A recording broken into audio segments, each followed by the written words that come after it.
Pensar na cadeia de suprimentos não é só escolher fornecedores, uma boa logística ou o melhor preço. É na cadeia de suprimentos que você começa a garantir a satisfação do cliente. Já pensou nisso? Se não pensou, comece, pois redes fortes, e isso não significa redes grandes, são caracterizadas pela maturidade que tem no desenvolvimento de fornecedores.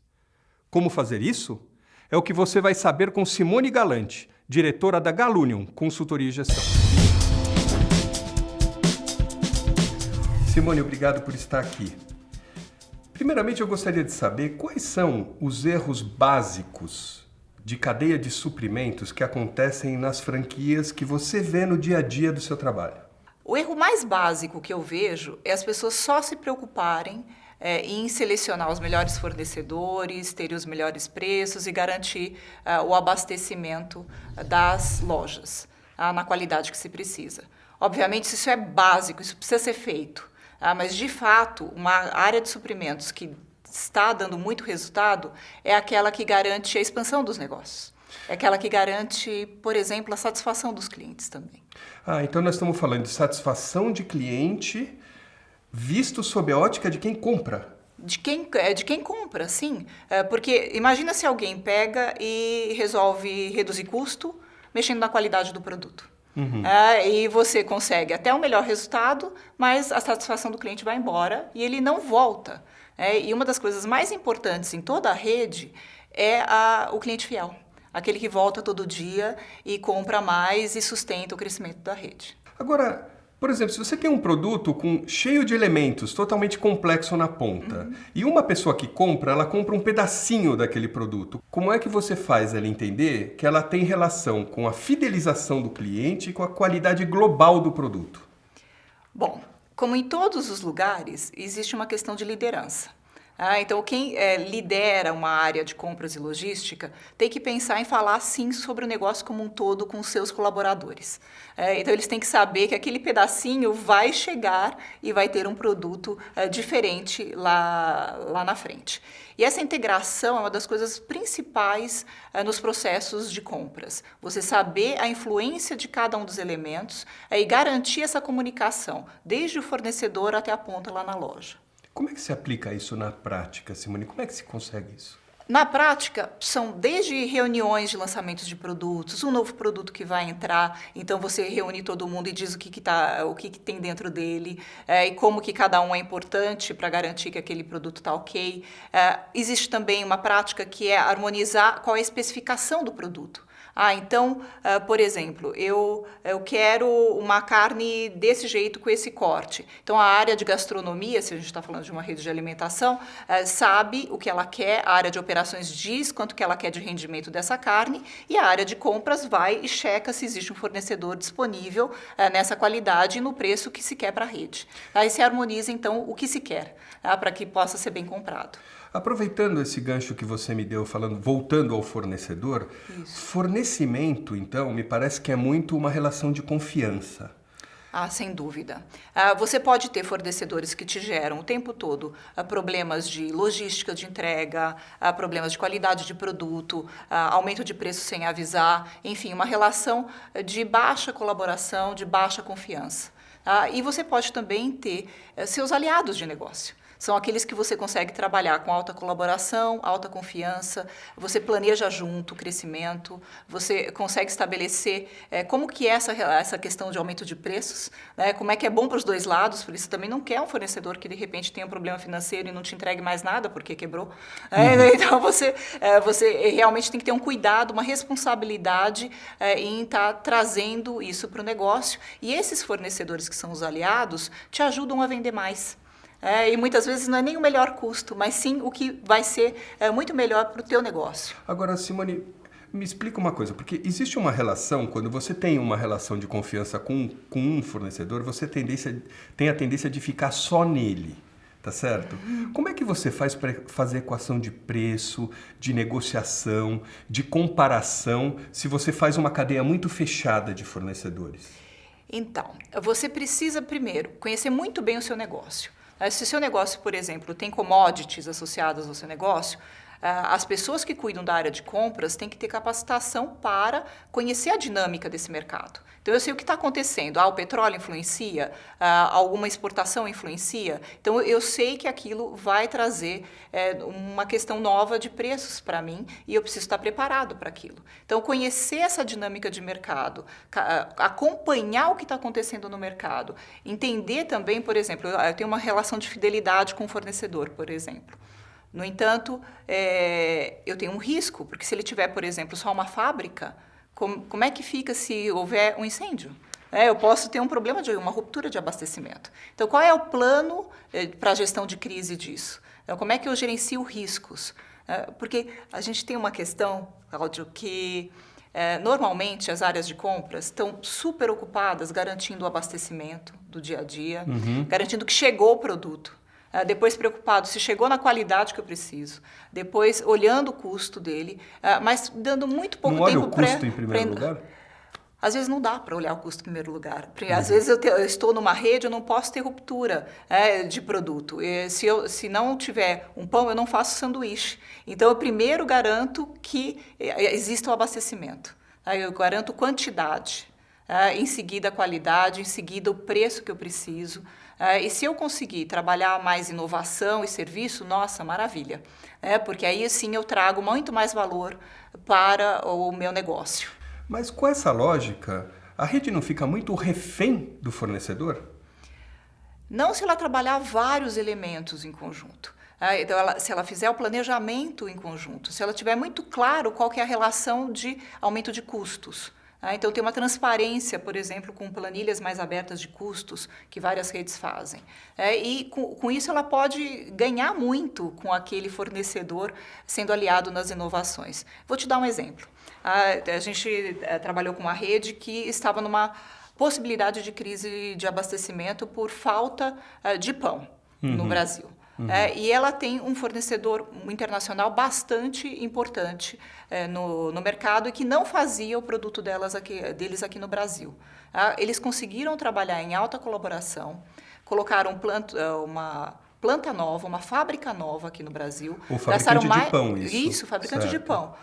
Você imagina você estar numa rede que em abril você descobre que talvez no final do ano ou no início do ano seguinte, porque você está expandindo muito, você não vai ter mais pão, né, da qualidade que você precisa. Eles trouxeram esse fornecedor, o fornecedor montou uma fábrica para eles. Quem fez o investimento na fábrica? O fornecedor fez o investimento, mas fez um investimento baseado o quê? Na garantia de volume, porque existe uma coisa chamada compromisso.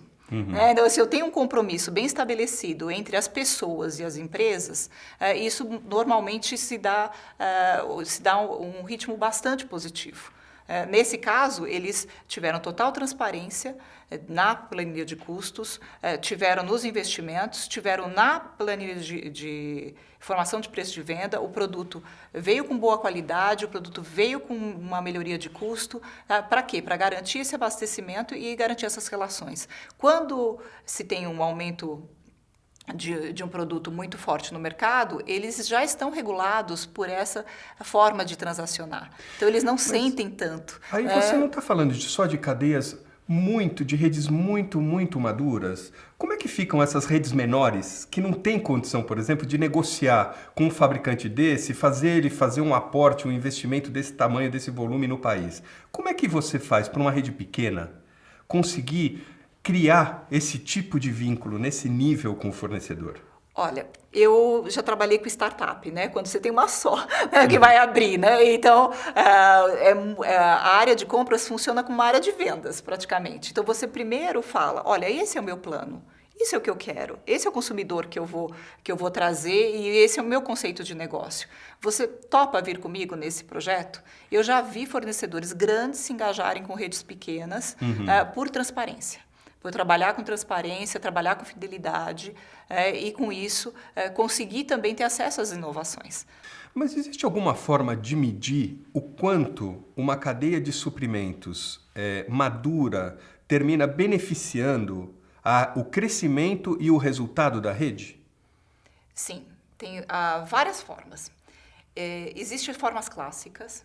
Por exemplo, qual a inflação interna dos meus produtos está sendo menor a minha inflação interna do que a inflação do mercado, e eu estou conseguindo colocar mais preço de venda, então, portanto, ficou algum dinheirinho para a rede ali no meio do caminho. Existe uma outra questão clássica que é se eu consigo verbas dos fornecedores para me ajudar nas promoções. Então, isso também é uma influência grande da área de compras. Outra questão que nem todos olham, mas é bastante importante, ainda mais no nosso país, né, que o dinheiro não é tão barato, é o fluxo de caixa. Então, assim, eu estou trabalhando bem o prazo de pagamento dos meus fornecedores, garantindo que eu tenho um fluxo de caixa positivo para os meus franqueados. E, ao mesmo tempo, sem prejudicá-los, no sentido deles continuarem o negócio saudável para continuar fornecendo, né? Exatamente. Então, essas são as medidas clássicas que se fala de contribuição da área de compras e logística. Eu gosto de olhar a maturidade realmente de gestão da área de supply chain. E a gente mede isso pela influência que ela consegue fazer na integração realmente da comunicação dentro da rede. Então, ela comunica-se desde os fornecedores até a loja e traz a informação da loja para os seus distribuidores e para os fornecedores. É a resposta do mercado, né? Exatamente. Então, ela planeja muito bem a demanda, ela sabe planejar a demanda, ela é responsiva na hora que você tem, por exemplo, uma promoção acontecendo. Né? E as promoções estão cada vez mais rápidas, cada vez mais complexas. Num país continental como o nosso, né? Imagina você levar produtos para Manaus e, de repente, ver que eles não performam, né? E ter que trazer o estoque de volta. Ou eles são muito perecíveis também, né? Isso. A hora que você fala, por exemplo, no mercado de restaurantes, você tem produtos com prazo de validade de uma semana, muitas vezes. Então, como você faz a rede funcionar direitinho se eu não sei a informação? Então, a gestão de dados, informação, investimento em sistemas para que essa informação flua muito bem é uma outra questão de maturidade das redes na área de supply chain.